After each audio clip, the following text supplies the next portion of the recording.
Good afternoon, students.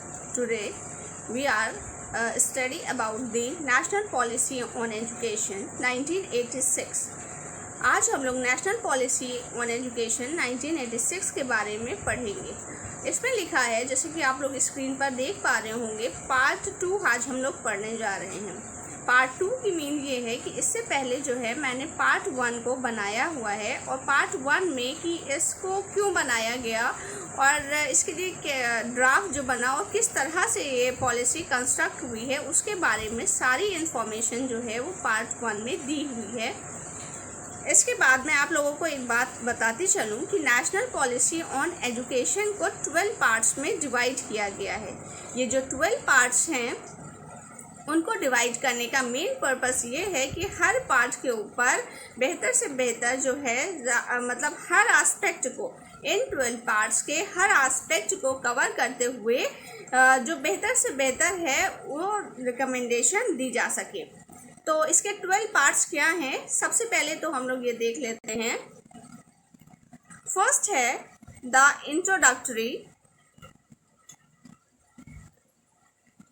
Means national policy on education 1986 में का पूरा इंट्रोडक्शन इस पार्ट में कंसिस्ट है। सेकेंड पार्ट है हमारा the essence and the role of education, education का क्या रोल होगा, ठीक है, जो कि ये जो पॉलिसी बनी है 1986 में, उस टाइम पर हमारे जो टाइम था वो 20th सेंचुरी की स्टार्टिंग होने वाली थी।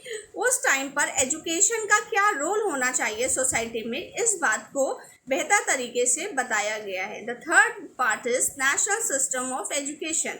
तीसरा पार्ट जो है कि कौन सा सिस्टम हो, किस सिस्टम पे एजुकेशन को कंस्ट्रक्ट किया जाए, जिसके लिए मैंने बताया था आप लोगों को कि कोठारी आयोग द्वारा दिया गया 10+2+3 का जो स्ट्रक्चर है, वही स्ट्रक्चर ये पॉलिसी 1986 में भी उसी स्ट्रक्चर को एक्सेप्टेंस दी गई है।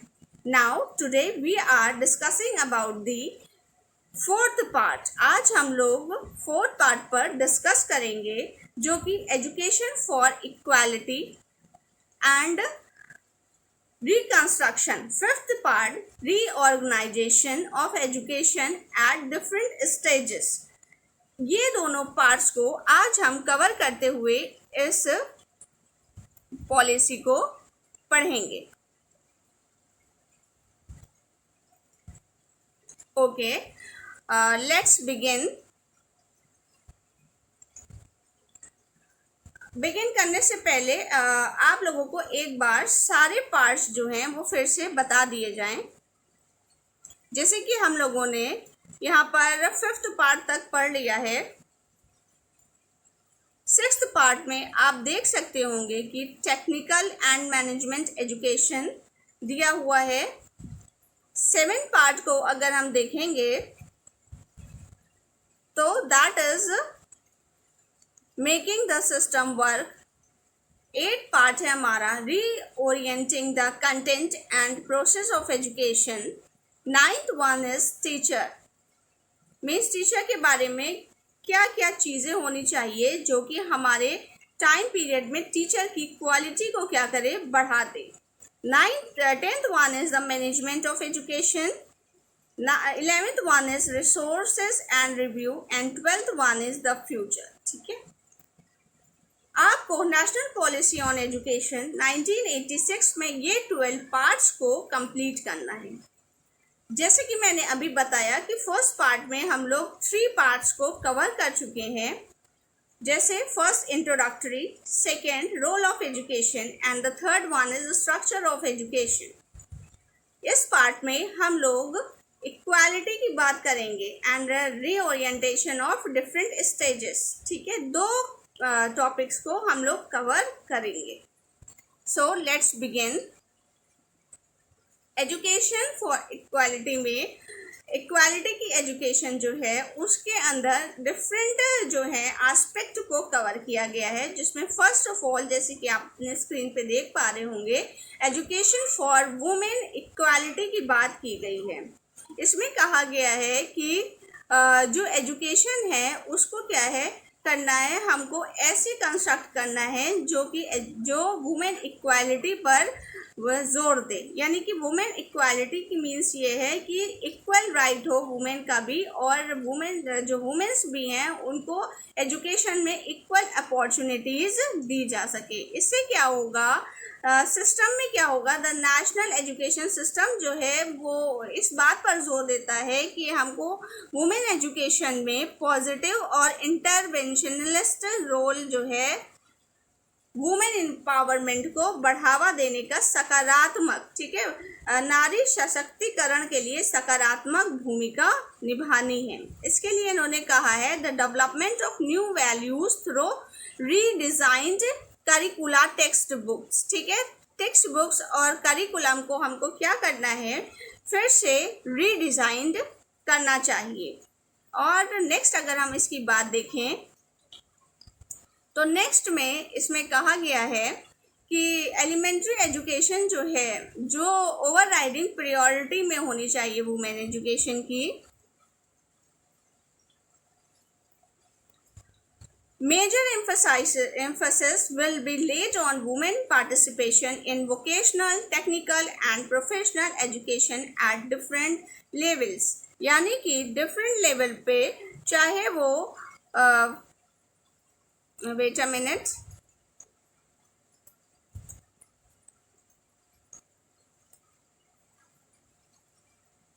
major emphasis will be laid on women participation in technical professional education at different level। यानी कि डिफरेंट लेवल पे जो प्रोफेशनल, वोकेशनल, टेक्निकल एजुकेशन है उसमें क्या होना चाहिए, वुमेन का पार्टिसिपेशन होना चाहिए।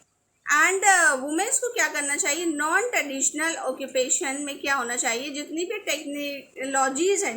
टेक्नोलॉजीज़ हैं जो प्रेजेंट टाइम पर एग्जिस्ट करती हैं उसमें क्या है, इनका रोल जो होना चाहिए वो बराबरी का होना चाहिए। यानी कि professional courses and to promote women participation in non traditional occupation as well as in existing and emerging technologies. आप लास्ट का पढ़ पा रहे होंगे। वुमेन पार्टिसिपेशन की बहुत ज़्यादा बात की गई है, इसमें ये पूरी तरह से बताया गया है कि चाहे टेक्निकल कोर्स हो चाहे वोकेशनल कोर्स हो, हर कोर्स में हमें क्या करना है, वुमेन की पार्टिसिपेशन को लाना है। नेक्स्ट हम देखेंगे अब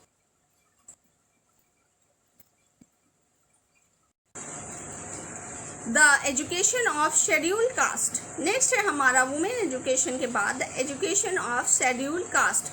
एजुकेशन ऑफ शेड्यूल्ड कास्ट में ये कहा गया है कि जो हमारे एससी हैं, ठीक है, शेड्यूल्ड कास्ट के स्टूडेंट्स हैं, उनको जो नॉन शेड्यूल्ड कास्ट की पॉपुलेशन है उनके बराबर ही हमको लाना है एजुकेशनल डेवलपमेंट उनका करके, ताकि क्या हो, ऐसा एजुकेशनल डेवलपमेंट होना चाहिए जिससे वो क्या हो, हर स्टेज पर, हर एरियाज़ में क्या हो, जो नॉन एसटी कैंडिडेट्स हैं, जो नॉन एसटी स्टूडेंट्स हैं, उनके बराबर क्या हो, उनकी हो सके।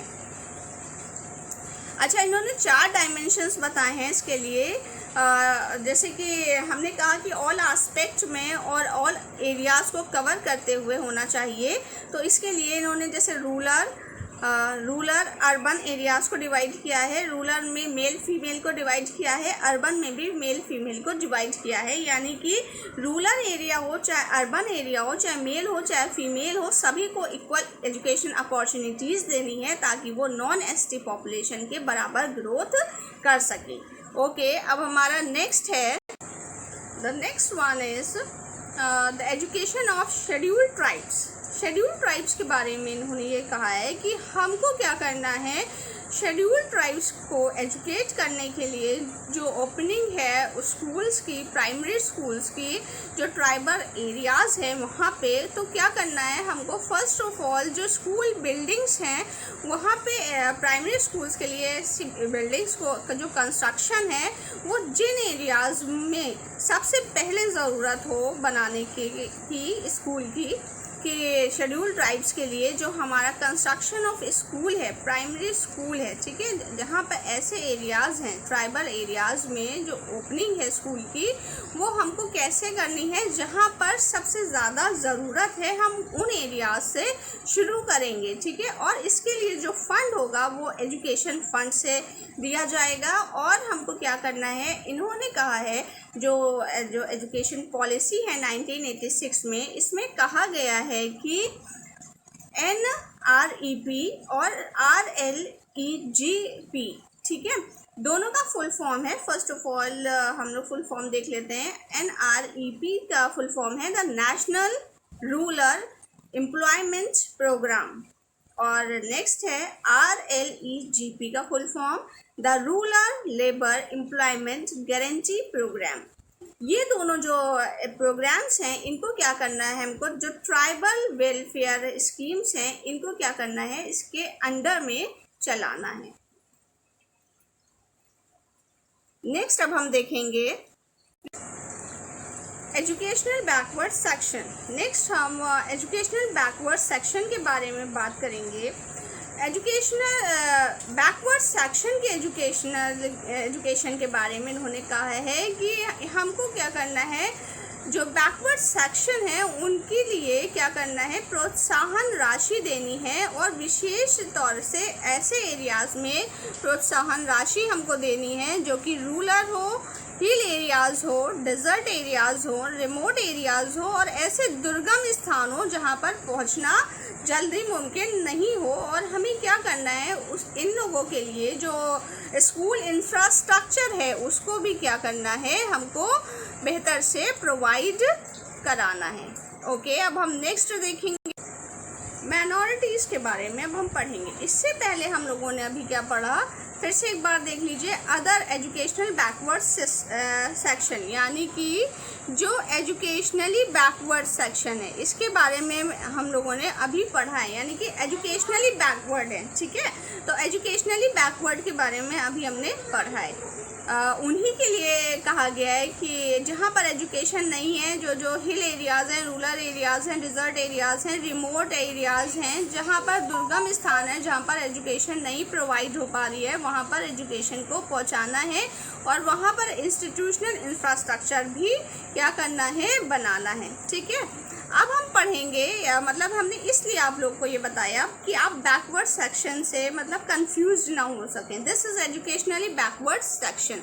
नेक्स्ट है हमारा माइनॉरिटीज़ के बारे में हमारे कॉन्स्टिट्यूशन में गारंटी दी गई है, हमारे कॉन्स्टिट्यूशन में प्रोविज़न दिया गया है कि इनके लिए क्या करना है, to them to establish and administer their own educational institution, कि ये अपना खुद के एजुकेशनल इंस्टीट्यूशंस जो हैं वो खोल सकेंगे, और इनकी लैंग्वेज और इनके कल्चर का क्या किया जाएगा, प्रोटेक्शन किया जाएगा, यानी कि इनकी भाषा और इनकी संस्कृति का क्या किया जाएगा, प्रोटेक्शन किया जाएगा, जो कि हमारे स्कूल्स के टेक्स्ट बुक में, ठीक है, जो प्रोटेक्शन का जो है, तो इन्होंने कहा जो कैसे ये रिफ्लेक्ट, ये जो ऑब्जेक्टिव है हम कैसे इस ऑब्जेक्टिव को रिफ्लेक्ट दिखा सकेंगे। तो ये इसके लिए क्या किया गया कि हम बुक्स में मतलब बुक्स में क्या होगा, ये जो लैंग्वेज है, कल्चर है, इसके बारे में आपको पता चलेगा, बुक्स में इनका कंटेंट रहेगा, और स्कूल की एक्टिविटीज़ में क्या किया जाएगा, इसको शामिल किया जाएगा।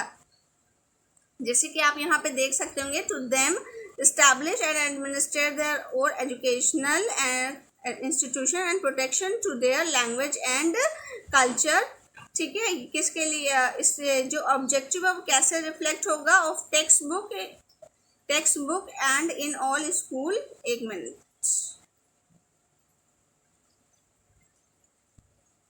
Text book and all school activities से क्या होगा, ये रिफ्लेक्ट होगा। नाउ अब हम क्या करेंगे, अब हम नेक्स्ट देखेंगे कि नेक्स्ट किस सेक्शन की बात की जा रही है। नेक्स्ट में हम लोग reorganisation of education at different stages की बात करेंगे। हम लोगों ने अभी तक के 4 4 पार्ट्स को कवर कर लिया है। The first one is introductory, second one is role of education, third and one is structure.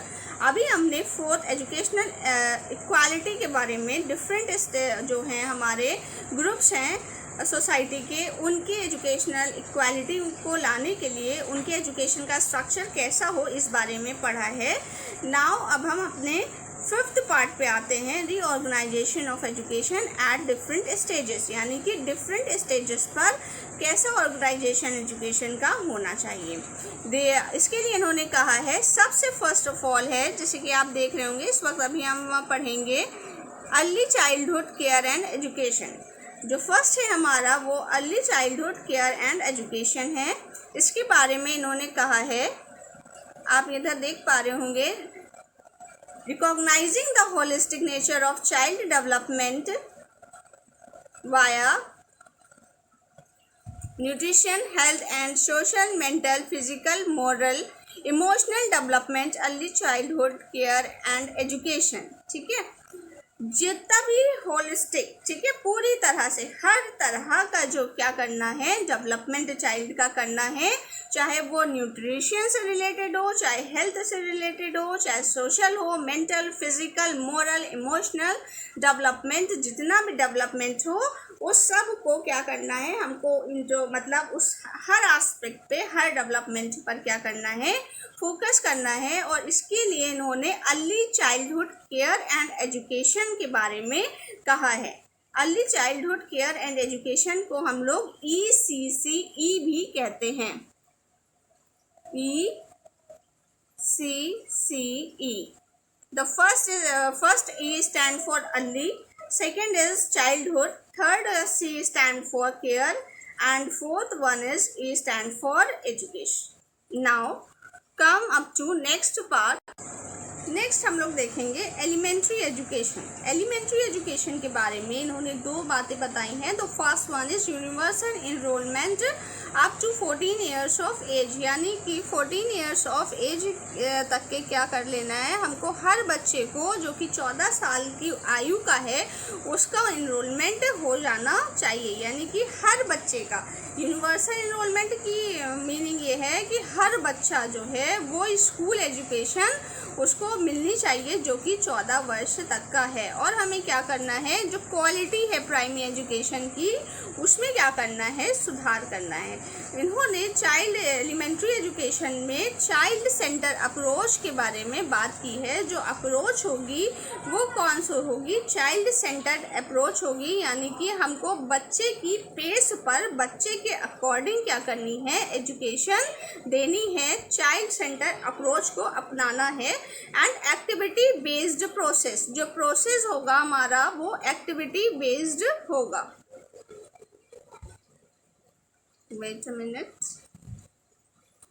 जो प्रोसेस है हमारा वो एक्टिविटी बेस्ड होगा, चाइल्ड सेंटर एजुकेशन होगी जो कि हमको प्राइमरी स्टेज पर अडॉप्ट करनी है। और इन्होंने ये चीज़ का बहुत ज़्यादा ख्याल रखा है कि हमको क्या करना है, इवैल्यूएशन को अलग अलग पार्ट्स में करके जो इवैल्यूएशन करना है वो अलग अलग पार्ट्स में इवैल्यूएशन करना है। जो शारीरिक जो पनिशमेंट है उसको बिल्कुल भी क्या करना है, एक्सक्लूड कर दिया गया है, बिल्कुल भी नहीं अपनाना है। और जो स्कूल की टाइमिंग है और वेकेशन है वो किसके अकॉर्डिंग होंगे, जो टाइमिंग एंड वेकेशंस हैं वो हम कन्वीनियंस ऑफ चिल्ड्रन, यानी कि बच्चे के कन्वीनियंस के अकॉर्डिंग रखेंगे। ठीक, होप यू ऑल अंडरस्टैंड। अब हम अपने नेक्स्ट पे चलेंगे कि नेक्स्ट क्या है। The next one is, next हम देखते हैं प्राइमरी एजुकेशन में स्कूल फैसिलिटीज़ हमारी कैसी होनी चाहिए। तो स्कूल फैसिलिटीज़ के बारे में इन्होंने ये बताया है कि जो हमारी स्कूल फैसिलिटीज़ होंगी, ठीक है, जो हमारी स्कूल फैसिलिटीज़ होंगी उसके लिए बेसिकली इन्होंने ऑपरेशन ब्लैक बोर्ड के बारे में बात की है।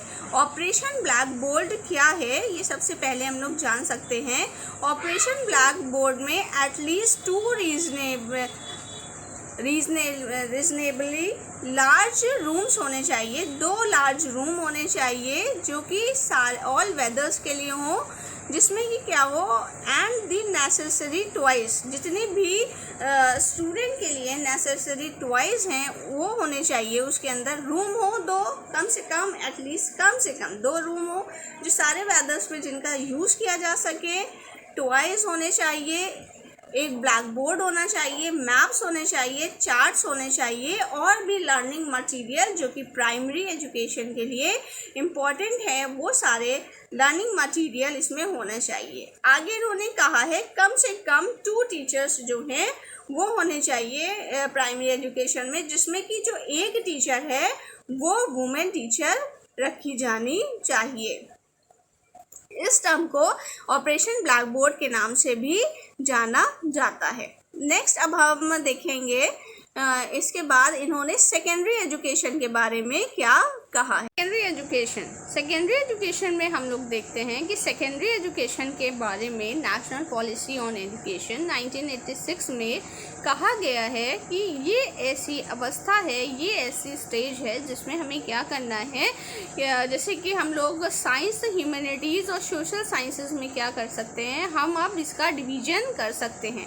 This is an appropriate stage to provide children with a sense of history and national prospective, यानी कि ये एक ऐसी एज है, ये एक अप्रोप्रिएट एज है, एक लेवल है जिसमें क्या करते हैं हम लोग कर सकते हैं सेंस ऑफ हिस्ट्री, यानी कि जो हिस्ट्री के सेंस है इसको डेवलप कर सकते हैं। नेशनल प्रोस्पेक्टिव यानी कि राष्ट्रीय स्तर पर की जो प्रोस्पेक्टिव है, ठीक है, परिप्रेक्ष्य है, उसके बारे में चिल्ड्रेन को क्या कर सकते हैं, मतलब उनको नॉलेज दे सकते हैं, ठीक है।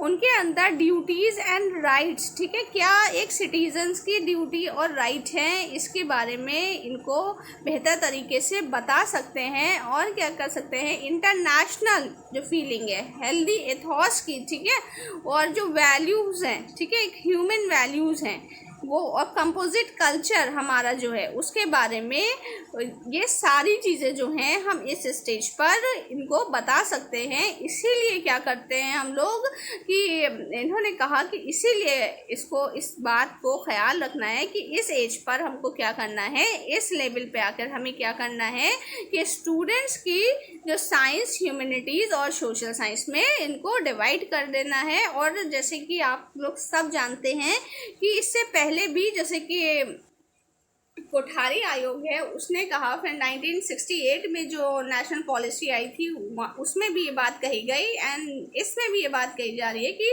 वोकेशनलाइजेशन, यानी कि हमको क्या करना है, वोकेशनलाइजेशन करना है अपनी ये जो सेकेंडरी एजुकेशन है, इसी से क्या करना है, वोकेशनलाइज इसको करना है, ताकि क्या हो सके, जो हमारी मैन पावर है, हमारा जो मैन पावर है, हमारी जो इकोनॉमिक ग्रोथ है कंट्री की, वो बढ़ सके।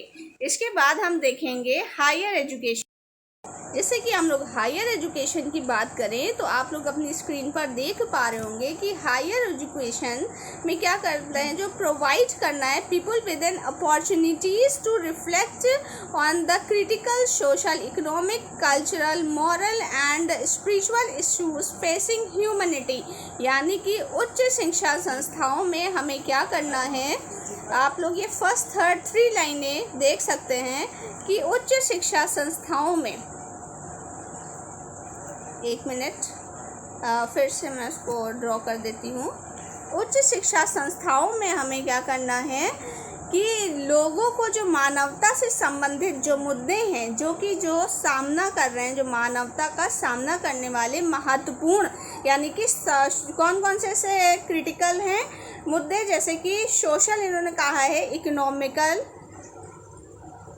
मॉरल, कल्चरल, यानी कि सामाजिक, आर्थिक, सांस्कृतिक और नैतिक, स्पिरिचुअल, ठीक है, आध्यात्मिक मुद्दों पे क्या करना चाहिए, उनको प्रतिबिंबित करना चाहिए। और जो फैसिलिटीज़ हैं, इन्होंने कहा है कि हमको क्या करना है, जो हायर एजुकेशन में बेस्ट फैसिलिटीज़ जो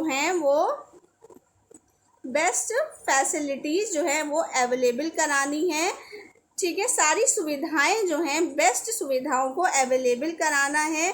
वहाँ पे क्या करना है, रिकंस्ट्रक्शन, ठीक है, रिकंस्ट्रक्शन ऑफ लैंग्वेज, यानी कि reconstruction of language and curriculum. Curriculum का क्या करना है, हमको रिकंस्ट्रक्शन करना है, जो कि वर्तमान जो है हमारे वर्तमान जो 20th सेंचुरी थी, यानी कि ये 1986 में बनी थी, तो इनका मतलब इनके अकॉर्डिंग जो 20th सेंचुरी के अकॉर्डिंग क्या हो, उसमें क्या कर सके, स्टूडेंट को बेस्ट नॉलेज दे सके। और सबसे बेस्ट मतलब जैसे कि आप लोग खुद जानते हैं कि हायर एजुकेशन का ये सोल है, दैट इज़ रिसर्च, ठीक है। तो इन्होंने क्या किया है कि रिसर्च को मोटिवेट करने की बहुत ज़्यादा रिकमेंडेशन दी है और रिसर्च के लिए सारी फैसिलिटीज़ अवेलेबल कराने के लिए कहा है। अब हम नेक्स्ट देखेंगे इसमें technical and management education. Technical and management education के बारे में इन्होंने ये कहा है कि जो हमारी टेक्निकल एंड मैनेजमेंट जो एजुकेशन है उसमें क्या करना है, हमको जो मैन पावर है information system, man power information system को क्या करना है, इम्प्रूव करना है, ठीक है। और कंप्यूटर लिटरेसी,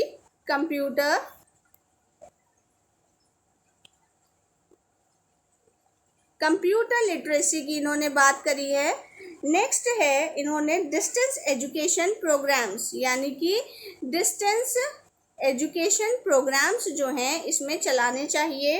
नेक्स्ट इन्होंने कहा है फ्लेक्सिबिलिटी, इसमें क्या होनी चाहिए, फ्लेक्सिबिलिटी दी जानी चाहिए, ताकि क्या हो कि हर जो है जो सिटीज़न है, जो इंडिया का सिटीज़न है वो टेक्निकल और मैनेजमेंट एजुकेशन के फील्ड में आ सके। नेक्स्ट इन्होंने बात की है कि एजुकेशनल प्रोग्राम इंक्लूडेड क्या है, पॉलिटेक्निक, ठीक है, will also be on the flexible modular pattern, यानी कि जैसे हम कह सकते हैं कि पॉलिटेक्निक जो है जो फ्लेक्सिबिलिटी में है, पॉलिटेक्निक को हम क्या कर सकते हैं, ये एक पैटर्न के तौर पर आजमाया जा सकता है। नेक्स्ट है रिसर्च, इस फील्ड में भी हमें क्या करना है, जैसे कि आप जानते हैं कि हायर एजुकेशन रिसर्च की बात की जाती है, तो इसमें भी क्या की है, रिसर्च पे बहुत ज़्यादा फोकस किया गया है। अब हम जो इसका नेक्स्ट है, ठीक है, नेक्स्ट पार्ट है, अभी हमने 6th पार्ट तक के पढ़ लिया है, जो कि आप लोग यहाँ पे देख रहे होंगे, हम लोगों ने 6th पार्ट इसके पढ़ लिए हैं। अब हम नेक्स्ट वीडियो में जो अगले इसके 6 पार्ट्स हैं वो उनको कवर करेंगे, यानी कि पार्ट 3 में। Okay, have a nice day, good day.